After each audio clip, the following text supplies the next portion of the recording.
രാവിലെ 6:30 ആകുമ്പോൾ നമ്മുടെ ഇവിടുത്തെ ഒരു വ്യൂ ആട്ടോ ഇത്. ഇതിന് മുമ്പ് നമുക്ക് പുറത്തിറങ്ങാൻ പറ്റാത്ത മഞ്ഞായിരിക്കും. അങ്ങോട്ടും ഇങ്ങോട്ടും വീടുകളൊന്നും തമ്മിൽ കാണത്തില്ല കേട്ടോ.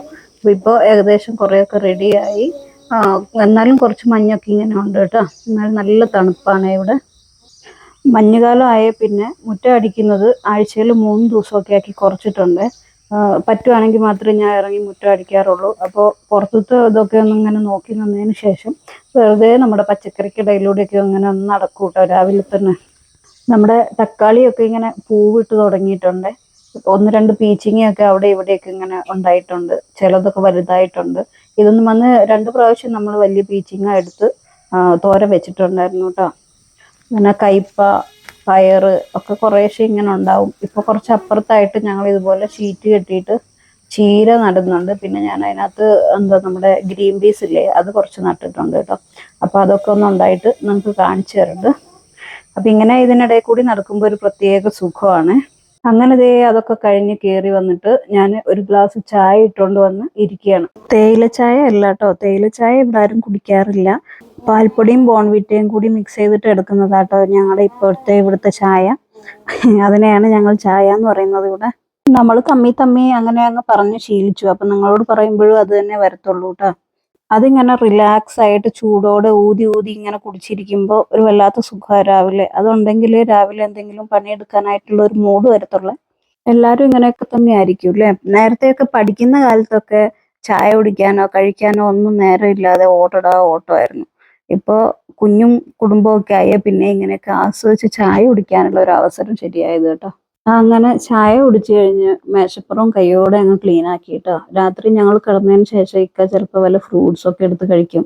ഇന്നിപ്പോൾ ഓറഞ്ചിന്റെ തൊലി ഉണ്ടായിരുന്നു മേശപ്പുറത്ത്. അപ്പോൾ അതൊക്കെ ഒന്ന് ക്ലീൻ ആക്കിയിട്ട് മുൻവശത്തെ കർട്ടൻ ഒന്ന് മാറ്റാൻ വേണ്ടി വന്നതാണ് കേട്ടോ. അവിടുത്തെ കർട്ടൻ മാറ്റിക്കഴിഞ്ഞാൽ നമ്മുടെ ഹാളിലോട്ട് വെളിച്ചം കയറത്തുള്ളൂ. അപ്പം അതൊന്ന് നീക്കിയിട്ടു. പിന്നെ നിങ്ങൾ കാണുന്നില്ലേ, സെറ്റിയിൽ മൊത്തം അവളുടെ ടോയ്സ് ആണ്. അപ്പം അതെല്ലാം ഒന്ന് എടുത്തു വെച്ചിട്ട് ഒന്ന് ക്ലീൻ ആക്കി എടുക്കണം. ഇത് ഇവിടുത്തെ സ്ഥിരം പരിപാടിയാണ് കേട്ടോ. ദിവസത്തിലൊരു 3-4 നേരമെങ്കിലും ഞാനിത് പെറുക്കി എടുത്ത് വെച്ചുകൊണ്ട് നടക്കും. അവൾ പിന്നെ എടുത്ത് നിരത്തും. കുഞ്ഞുങ്ങളുള്ള വീട്ടിലെ അവസ്ഥയൊക്കെ ഇതൊക്കെ തന്നെയായിരിക്കും അല്ലേ. പിന്നെ അവള് ഒറ്റയ്ക്കൂടി ആയതുകൊണ്ട് ഇച്ചിരി ടോയ്സ് ഒക്കെ ആയിട്ടുള്ള കളി കൂടുതലാണ്. പിന്നെ ഈ അടച്ചിട്ടിരിക്കുന്ന റൂമിനകത്താണ് കേട്ടോ ഇക്ക കിടക്കുന്നത്. ഇക്കാൻ്റെ ഓഫീസ് റൂമാണത്. പിന്നെ അതേ നമ്മുടെ നേഹമോള് നല്ല ഉറക്കമാണ്. അവളിങ്ങനെ 360 ഡിഗ്രിയിൽ കറങ്ങിക്കൊണ്ടിരിക്കും. അപ്പോൾ ആ സമയം കൊണ്ട് ഞാനിവിടെയൊക്കെ ഒന്ന് ക്ലീൻ ആക്കുകയാണ് കേട്ടോ. ഇപ്പുറത്ത് TV റൂമിൽ വന്നപ്പോഴും ഉള്ള അവസ്ഥ അത് തന്നെയാണ്. അവളുടെ ടോയ്സ് ആണ് കേട്ടോ സെറ്റ് മൊത്തം. അപ്പോൾ അതൊക്കെ ഒന്ന് ക്ലീൻ ആക്കി. പിന്നെ ഇന്നലെ ഉണങ്ങിയെടുത്ത് വെച്ച തുണികളൊന്നും മടക്കി വെച്ചിട്ടില്ല കേട്ടോ. ചില ദിവസങ്ങളിലൊക്കെ എനിക്ക് രാത്രി ഭയങ്കര മടിയായിരിക്കും. അപ്പോൾ തുണി ഇങ്ങനെ കൂട്ടിയിടും കൊണ്ടുവന്നിട്ട്. അപ്പോൾ അതൊന്നും മടക്കി എടുത്ത് വെക്കാനുണ്ട്. ഇന്നലെ പിന്നെ കാര്യമായിട്ടെന്ന് പറഞ്ഞാൽ വൈകിട്ടാണ് ഞാൻ ആ മൃദുലയുടെയും പ്രവീണിൻ്റെ ഒക്കെ വീഡിയോ കണ്ടത് കേട്ടോ. അപ്പോൾ ആ വീഡിയോ കണ്ട സമയത്ത് എന്താ പറയുക, വല്ലാതെ ഷോക്കഡായിപ്പോയി. ഷോക്കഡ് എന്ന് പറഞ്ഞാൽ എന്തോ ഒരു വല്ലാത്തൊരവസ്ഥയായിരുന്നു.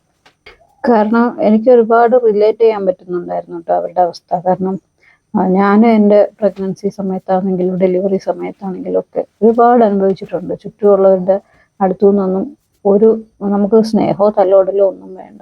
പക്ഷെ ചെറിയൊരു പരിഗണനയെങ്കിലും കിട്ടിയിരുന്നെങ്കിൽ, ഈവൻ ഇക്കാടെ വീട്ടുകാരാണെങ്കിലും എൻ്റെ വീട്ടിൽ നിന്നാണെങ്കിലും ഒരു മനസ്സമാധാനം പോലും കിട്ടിയിട്ടുണ്ടായിരുന്നില്ല കേട്ടോ. വെറുതെ പ്രശ്നങ്ങൾ ക്രിയേറ്റ് ചെയ്യുക എന്നല്ലാതെ ഒരു തുള്ളി സമാധാനം ആരും തന്നിട്ടില്ലായിരുന്നു. അപ്പോൾ ആ വീഡിയോ കണ്ടപ്പോൾ വല്ലാത്ത വിഷമമായി. അപ്പം അങ്ങനെയൊക്കെയാണ് ഈ തുണി ഇവിടെ കിടന്നു പോയത്. പിന്നെയെന്ന് വെച്ചാൽ ഇതുപോലുള്ള ഫേക്ക് പേഴ്സണാലിറ്റീസിൻ്റെ വീഡിയോ കാണാനോ അവരെ സപ്പോർട്ട് ചെയ്യാനോ ഒക്കെ നമ്മുടെ മലയാളികൾക്ക് ഭയങ്കര ഇഷ്ടമാണ്. ഇപ്പം നമ്മൾ എത്ര കഷ്ടപ്പെട്ട് നമ്മുടെ റിയൽ ആയിട്ടുള്ള ലൈഫ് വീഡിയോ എടുത്ത് കാണിച്ചു കഴിഞ്ഞാലും അതിനെ സപ്പോർട്ട് ചെയ്യാനോ അല്ലെങ്കിൽ എന്താ പറയുക, കൂടെ നിൽക്കാനോ ആരും കാണത്തില്ല കേട്ടോ. ഞാനും തന്നെ ഇപ്പോൾ ഇങ്ങനെ വീഡിയോ ചെയ്ത് വ്യൂ നോക്കുമ്പോഴും സബ്സ്ക്രൈബർ കൗണ്ട് നോക്കുമ്പോഴും ഒക്കെ ഇങ്ങനെ മടിയായി തുടങ്ങി. ഇതുപോലെ തന്നെയായിരുന്നു ഞാൻ എൻ്റെ ആദ്യത്തെ 2 ചാനലും ഇട്ടുകൊണ്ട് പോയത് കേട്ടോ. ആദ്യത്തെ ഒരു ചാനലിൽ 1000-ന് മേലെ സബുണ്ട്. പക്ഷേ ആ സമയത്ത് എനിക്ക് ഭയങ്കരമായിട്ട് ഡിപ്രഷൻ ഇതൊക്കെ വന്ന് അത് ഇട്ടുകൊണ്ട് പോയി. പിന്നെ ഇപ്പോൾ അത് വേണ്ടാന്ന് വിചാരിച്ചിട്ടാണ് ഈ പുതിയൊരു ചാനൽ തുടങ്ങിയത്. ഈ ചാനൽ തുടങ്ങാനും മെയിൻ റീസൺ എന്ന് പറയുന്നത് നമുക്ക് ഒരു സ്ഥലമൊക്കെ വാങ്ങണം, ഒരു വീട് വെക്കണം എന്നുള്ള ഒരൊറ്റ ലക്ഷ്യത്തിലാണ് കേട്ടോ. കാരണം ഇക്കാന്റെ വരുമാനത്തിൽ നിന്ന് മാത്രം ഇവിടെ എത്തത്തില്ല എന്നുള്ള പൂർണ്ണ ബോധ്യം ഉള്ളതുകൊണ്ട് മാത്രമാണ് ഞാനിങ്ങനെ ഒരു ചാനൽ തുടങ്ങി കുറേയൊക്കെ വീഡിയോസ് ഇട്ട് കഴിഞ്ഞാൽ നമുക്ക് എന്തെങ്കിലുമൊക്കെ കിട്ടുമായിരിക്കും, അങ്ങനെ കുറേശ്ശെ കൂട്ടി വെച്ചൊരു സ്ഥലവും വീടും ഒക്കെ വാങ്ങാലോ എന്നുള്ളൊരു ഉദ്ദേശത്തിൽ മാത്രമാണ് കേട്ടോ ഈ ചാനൽ തുടങ്ങിയിട്ടുള്ളത്. അറിയാലോ, ഇക്കാക്ക് കാഴ്ചയില്ല, സാധാരണ ഒരാളെ പോലെ പുറത്തു പോയി ജോലി ചെയ്യുക അതൊക്കെ ഇമ്പോസിബിൾ ആയിട്ടുള്ള കാര്യമല്ലേ. പിന്നെ കിട്ടുന്ന സാലറിയിൽ അങ്ങനെ ഉള്ള ജോലി ചെയ്തു പോകുന്നു.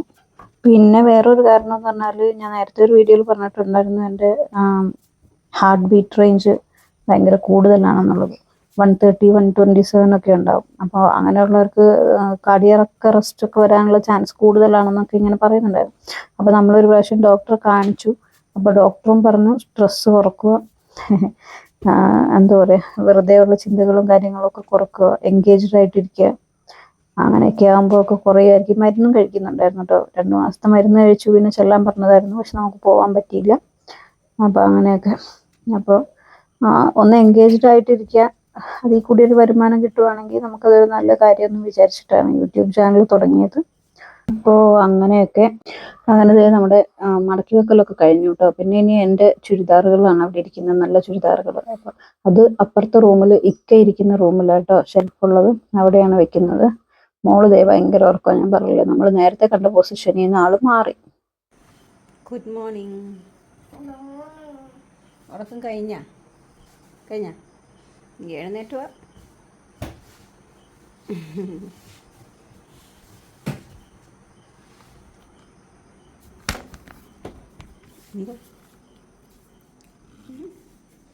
ഒരു നാണം.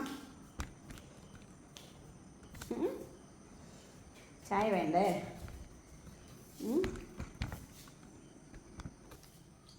Hi hi.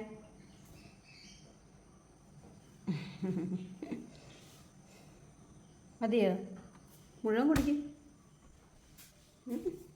മതിയോ? കുടിച്ചോ, പൊന്നു കുടിച്ചോ. മതി. ഇന്നത്തെ നമ്മുടെ ബ്രേക്ക്ഫാസ്റ്റ് ഇതേ പത്തിരിയും കോഴിക്കറിയാണ് കേട്ടോ.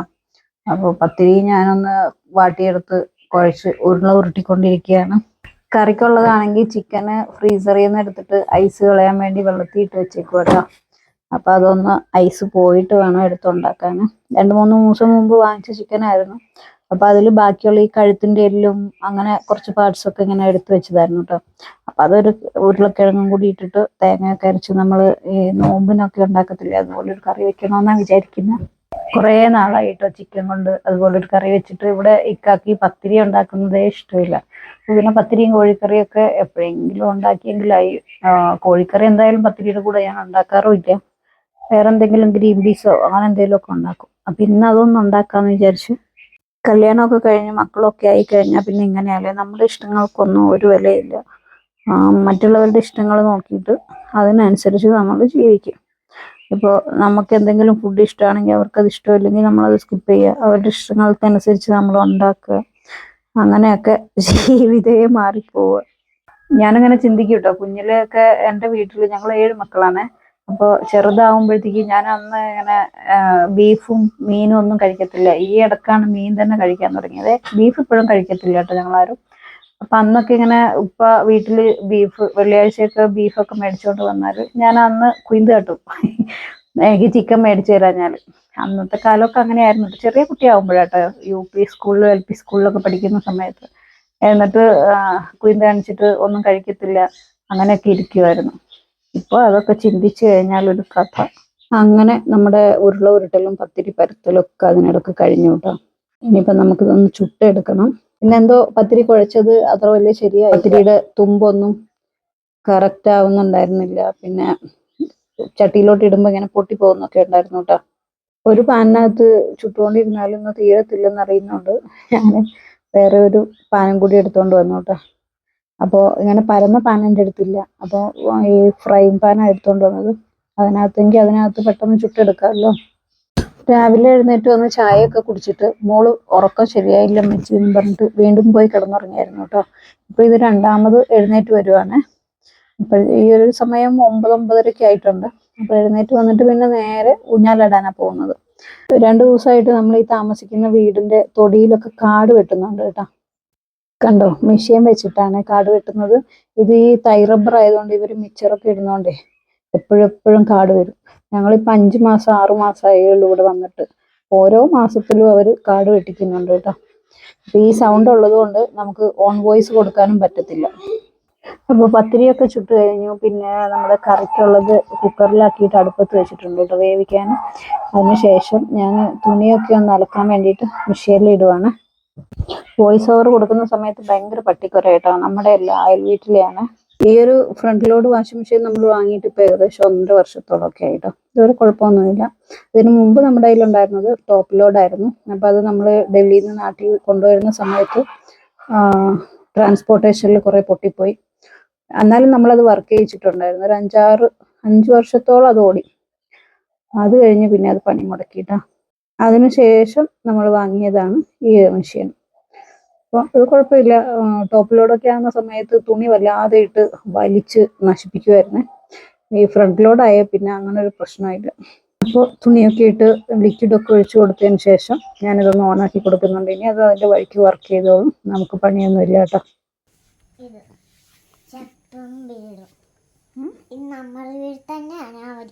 സ്റ്റെപ്പും വീടും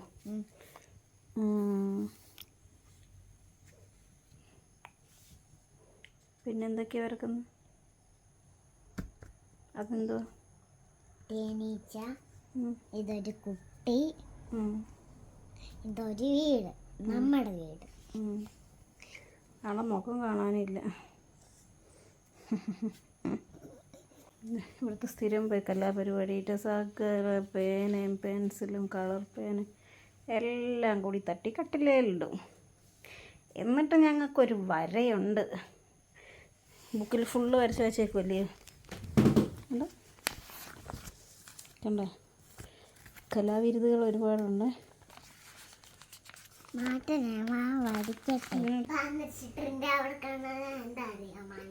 എന്താ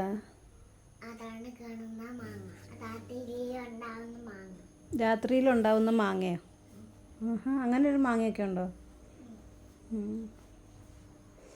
അപ്പം ഇതൊക്കെയാണ് ഇവിടുത്തെ പരിപാടികൾ.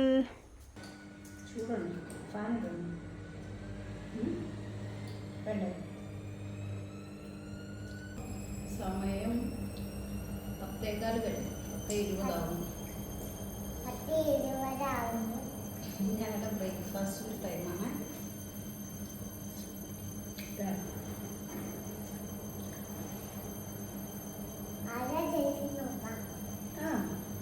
മത്സരം വയ്ക്കാം. എന്താ കുഞ്ഞ് കഴിക്കുന്നു?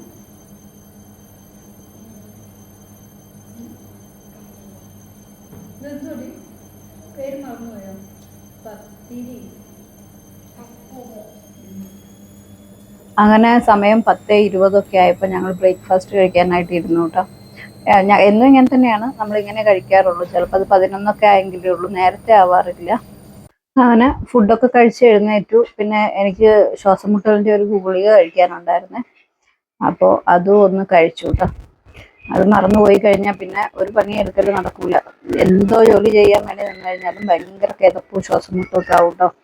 അത് കുടിച്ചു കഴിഞ്ഞാലേ പിന്നെ എന്തെങ്കിലുമൊക്കെ ചെയ്യാനായിട്ട് പറ്റുള്ളൂ. അപ്പോൾ അവളുടെ കഴിച്ചു കഴിയാനായിട്ട് ഇങ്ങനെ വെയിറ്റ് ചെയ്യും കേട്ടോ, അല്ലെങ്കിൽ അത് പകുതിക്ക് ഇട്ട് പോകും. പിന്നെ ഇന്നത്തെ ഒരു പണിയെന്ന് വെച്ചാൽ മെയിൻ പണി ഇത് തന്നെ ആയിരുന്നു കേട്ടോ. കാരണം നമ്മുടെ അടുക്കളയുടെ പുറത്ത് ഞാനൊരു വരാന്ത കാണിച്ചിട്ടുണ്ടായിരുന്നല്ലോ. അപ്പോൾ അവിടെയായിരുന്നു നമ്മൾ തേങ്ങയൊക്കെ പൊതിച്ചു കഴിഞ്ഞാൽ ചിരട്ടയും ചകിരിയും ഒക്കെ ഇടുന്നത്. അപ്പോൾ അത് അവിടെ കിടന്നിട്ട് ചതല് പിടിക്കാൻ തുടങ്ങിയിട്ടുണ്ട്. അപ്പം ഞാനതൊക്കെ ഒന്ന് ശരിയാക്കി ഒരു ചാക്കിലോട്ട് പെറുക്കിയിട്ടുകൊണ്ടിരിക്കുക, ചതലും മണ്ണും ഒക്കെ തട്ടിയിട്ട്. ബാക്കി ചതല് പിടിച്ചത് ഏകദേശം അതൊരു ചകിരിച്ചോറ് പോലെ ആയിട്ടുണ്ട്. അപ്പം അതൊക്കെ ഒന്ന് തട്ടിക്കൊട്ടി നമ്മുടെ, ഞാൻ പറഞ്ഞില്ലേ നേരത്തെ നമ്മൾ ചീര ഉണ്ടാക്കാൻ വേണ്ടിയിട്ട് അവിടെ ഇങ്ങനെ ഷീറ്റ് കെട്ടിയിട്ടുണ്ടെന്ന്. അപ്പോൾ അവിടെ കൊണ്ടിടുവാണ്. കൃഷിയൊക്കെ ചെയ്യുമ്പോഴത്തേക്ക് അതിന് നല്ലതാണല്ലോ. അപ്പോൾ ഈ ചകിരി ചതല് തട്ടി ഇങ്ങനെ എടുക്കുന്നതിനനുസരിച്ച് അത്യാവശ്യം ചതല് പിടിച്ചിട്ടുണ്ടായിരുന്നു കേട്ടോ. പിന്നെ ചിരട്ടയ്ക്കൊന്നും അങ്ങനെ ഇതായിട്ടില്ല. അതിൻ്റെ ആ തൊലിപ്പുറത്തുള്ള നാര് പോലുള്ള സാധനങ്ങളൊക്കെ അങ്ങ് തിന്നു പോയിട്ടേ ഉള്ളൂ. ചിരട്ടയൊന്നും വല്ലാതെ ഇതാക്കിയിട്ടില്ല. ചകിരി നന്നായിട്ട് ചതല് പിടിച്ചിട്ടുണ്ടായിരുന്നു. പിന്നെ നിറയെ ഉറുമ്പുണ്ടായിരുന്നു കേട്ടോ. എന്താ പറയുക, മണ്ടിക്കാളി എന്നൊക്കെ പറയില്ലേ, ഇങ്ങനെ നമ്മുടെ ദേഹത്തും എല്ലാം ഇങ്ങനെ വെറുതെ കയറി വരും, കടിക്കത്തൊന്നുമില്ല, അങ്ങനത്തെ ഒരു ഉറുമ്പും ഉണ്ടായിരുന്നേ. അപ്പോൾ ഞാൻ പോയിട്ട് പിന്നെ ഹിറ്റില്ലേ നമ്മുടെ, അതെടുത്ത് കുറച്ച് അടിച്ചു കൊടുത്തു. അങ്ങനെയൊക്കെ ഉറുമ്പിനെ തുരത്തിയിട്ടാണ് പിന്നെ ഇത് ചെയ്തത് കേട്ടോ. അപ്പോൾ മോൾ അപ്പുറത്ത് ഇരുന്ന് ഊഞ്ഞാലാടുന്നുണ്ടേ. അങ്ങനെ ദേ ഇവിടെ ഈ വരാന്ത മൊത്തമൊക്കെ ഒന്ന് തൂത്ത് ക്ലീൻ ആക്കി എടുത്തു കേട്ടോ. അവിടെ ക്ലീൻ ആക്കാൻ പോയതിനിടക്ക് മോൾക്ക് മരുന്ന് കൊടുക്കാൻ മറന്നിട്ടുണ്ടായിരുന്നേ. 2 ദിവസം മുമ്പ് പല്ലുവേദനയാണേന്നും പറഞ്ഞിട്ട് രാത്രി ഉറക്കത്തില്ലായിരുന്നു കേട്ടോ. 2-3 ദിവസം അങ്ങനെ ഞങ്ങൾ രണ്ടുപേരും കിടത്തി ഉറക്കത്തില്ല. പല്ലുവേദന വന്നു കഴിഞ്ഞാൽ പിന്നെ അവൾക്ക് തോളി കിടക്കണം, തോളി കിടന്നാൽ മാത്രമേ പല്ലുവേദന മാറൂ എന്നൊക്കെ ഉള്ള ഒരു ഇതായിരുന്നു. അങ്ങനെ 2 ദിവസം ഞങ്ങളെ കഷ്ടപ്പെടുത്തി. അപ്പോൾ ഡോക്ടറെ അടുത്ത് കൊണ്ടുപോയപ്പം മരുന്ന് തന്നിട്ടുണ്ടായിരുന്നു കേട്ടോ. 2 ദിവസത്തേക്ക് മരുന്ന് തന്നു. അത് കഴിഞ്ഞിട്ട് റൂട്ട് കനാൽ ചെയ്യണം, വേറെ ഓപ്ഷൻ ഇല്ല. അത് ഇച്ചിരി നല്ല പോടായിട്ടുണ്ട്.